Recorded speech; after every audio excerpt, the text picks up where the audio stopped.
Kaixo, jarraitzen dugu higidura harmoniko simplearekin.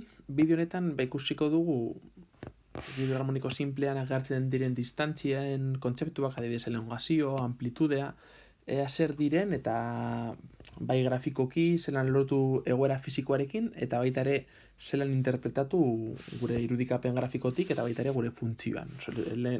Hasierako bideoan komentatzen genuena hiru egoerak, alde batetik funtzioa, adierazpen grafikoa eta egoera fisikoa zelan konektatuko ditugun elongazio eta amplitudea ulertzeko.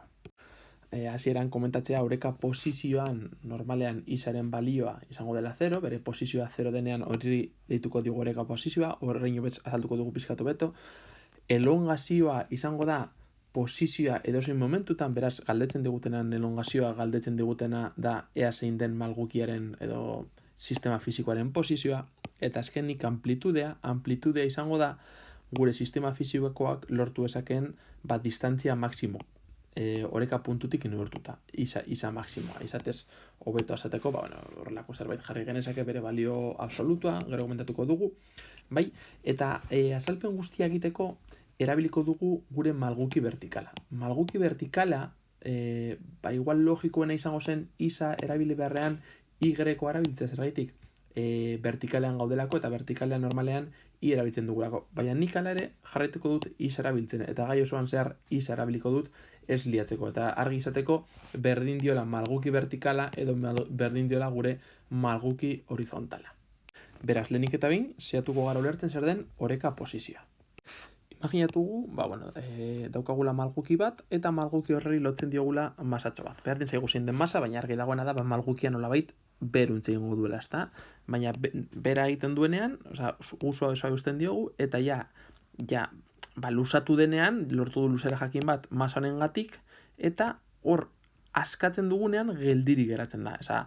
Ez dugu askatzen eta hasten da osilazioak egiten ez. Ni mugitzen dut, eta justo geldiri dagoenean, ni begiratzen dut. Eta hori izango da gure oreka posizioa. Hau da, nik ez bat diote zer egiten nire malgukiari izango duen posizioari, egoera natural horreri, deitzen diogu oreka posizioa.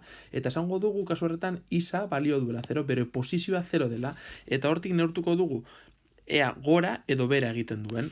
Modu berdinean, oreka posizioa definitu ezakegu, malgukia vertikalean izan beharrean, horizontalan daukagunean. Ni daukat malguki bat, lotzen diot masa bat, kasu honetan ikusten duzunez, malgukia ez da lusatuko, hemen grabitata dagoelako, eta hemen ez, badago baina ez du eraginik horizontalean gaudelako, baina ideia da oso antzekoa. Nik geldiri daukadanean, hau da, nik askatzen badut hau, bai, eta geldiri geratzen bada, horrek izan nahi du bere luzera naturala daukala, hori izango da gure oreka posizioa, hori izango da guretzat abia puntua. Isa berdin 0 izango da kutsa, bai vertikalean, horizontalean, edo beste egoera fisikoetan, geldirik geratuko zen posizioa. Hori da gure oreka posizioa. Eta esaten dugu hor, isa 0 balio duela. Bigarrenik ikusiko dugu zer den elongazioa. Komentatu dugunez, elongazioa izango da bere posizioa. Bere posizioa nondik neurtuta? Oreka posiziotik, hau da, imaginatu aurreko egoeran, nik hartzen duela masa hau eta egiten duela tiraka beruntz, ezta? Ja ez da egongo bere egoera naturalean, bere oreka posizioan, eta eskatzen dut. Hasiko da, mugitzen, oselazioak egiten, higidura harmonika simple bat egingo du. Bale, imaginatu egiten dugula derrepente argazki bat, eta hemen daukagu kutsa. Hau zen bere hasierako posizioa, bere oreka posizioa, baina kutsa orain hemen dago.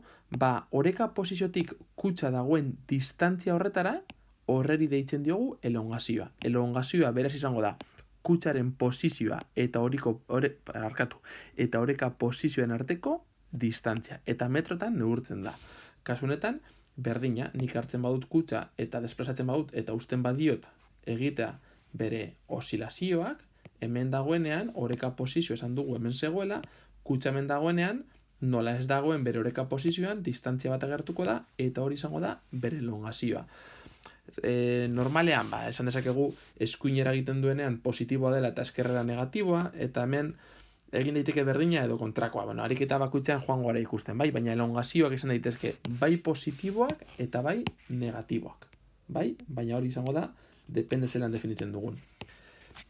Eta denborarekin aldatuko da, ezta? Kutsa mugitzen da, hemen horrela daukagu, geroago onarte heltzen da, gero igotzen da berriz ere, gero onarte helduko da, bai? Eta badoa osilazioak egiten, eta bere oreka puntuaren inguruan, hau da, helduko bada ona, gero helduko da ona, simetrikoa izango da puntu honen inguruan. 3 metro egiten baditu bera, gero 3 metro ingo ditu gora, eta hemen berdina. Oreka posiziotik 2 metro egiten baditu eskuinera, gero 2 metro ingo ditu eskerrera, beti egoera simetriko batean. Eta orain azkenik ikusiko dugu zer den amplitudea. Amplitudea ze izango da? Esan dugu isa zela elongazioa, bai? Ba elongazio maksimoa. Hau da, kutsak oreka posiziotik urrunen izango duen distantzia. Kasu honetan ikusi du, kasu honetan hau izango zela elongazioa, amplitudea izango da bere distantzia maksimoa. Gure kutsa osilatuko da hemetik eta gero gora igoko da, bai? Hau bezalako zerbait egiten. Onarte, ba, marraz genezake baita ere hemen goian, bai? Eta hau izango zen, hau bezalako distantzia honetan mugituko zen. Hasiko zen, hemetik, gora, bera, eta hemen berdin, ez da? Gora, bera. Elongazioa izan daiteke edozein puntu, izan daiteke hemen, elongazioa eskenean da distantzia neurtzea. Amplitudea izango da distantzia maksimoa. Hemen, antzerako parezido definitzen badugu, hau dela maksimoa, eta, bai, hau izango dela maksimoa, eta hau izango dela minimoa, bale? Ba amplitudea izango zen, hain zuzen ere, ba, oreka zentrotik distantzia maksimoa. Horrelako zerbait egingo du, azkenean, gure gorputza joango da amplitudera, plusara, minusa, minusa, eta hemen berdina. Bai, hemen ez dugu kontuan hartzen airearen marruskadura, ez horrelako gauzak, beraz, mugituko zen infinituki beti A-tik minusara, bai, horrelako zerbait egiten eta hemen berdina, A-tik minusara, beste gauzatxo bat. Energiaren kontserbazioa kontuan hartuta, nik hasteman naiz kutsatxo hau ona ekartzen, eta eskatzen badut, igoko da, eta gero berriz ere joango da, nik hasieran, ba, eraman dut puntu horretara. Zesan nahi dut honekin, ariketa baten, esaten digutenean, kutsa desplazatzen dugula 2 cm eta eskatzen dugula, mugitutako edo desplazatutako 2 cm horiek oreka posiziotik, azkenean izango da, ja, gure amplitudea.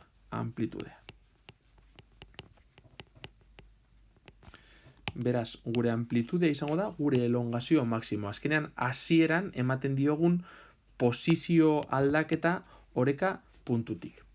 Eta azkenik komentatzea, imaginatu daukagula funtzioa, bale? Izate dela sinu alfa.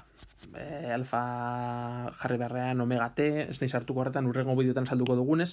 Bale, honek esan nahi duena da, alfaren balio ezberdinetarako isa balio ezberdinak izango duela. Aurreko bideoan saldu dugu, nola sinuak horrelako zerbait egiten duen, bai? Zerotik hasita, igotzen da, jeitsi, eta hemen interesatzen zaiguna da esatea zein den bere balio maksimoa, kasu honetan izango dela plus bat, eta kasu honetan izango dela minus bat.